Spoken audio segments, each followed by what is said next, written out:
In this video, I will be showing you how to fix ChatGPT not working. Let's get started. I will begin by opening the chatgpt.com webpage. Now, I will click on the tune icon located on the left side of the address bar. From the drop-down menu, I will select Site Settings. This will open a new settings page for chatgpt.com. On the settings page, under the usage section, I can see that there are cookies stored. To clear this data, I will click on the Delete Data button on the right.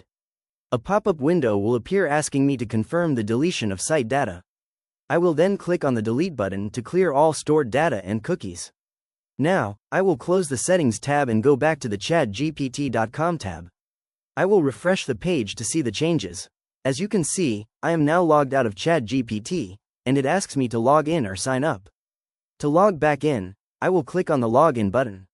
This will show a login or sign up prompt with options like Continue with Google, Continue with Apple, and Continue with Phone, or I can enter my email address. I will choose Continue with Google. Next, I will select my account from the list to log in. Once I am logged in, the ChatGPT interface will reload, and it will be ready for a new prompt. For this demonstration, I will type a prompt asking for a step-by-step beginner's guide for a backyard vegetable garden for the first month, including a checklist of essentials. I will click on the Send Prompt button.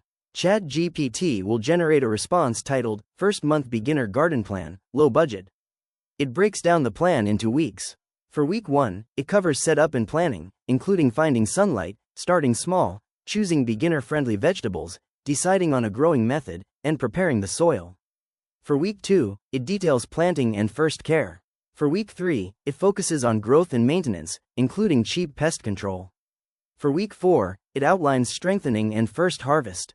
Finally, it provides an absolute essentials checklist, nice to have tools, what to skip, beginner crop suggestions, common mistakes, and a simple success formula.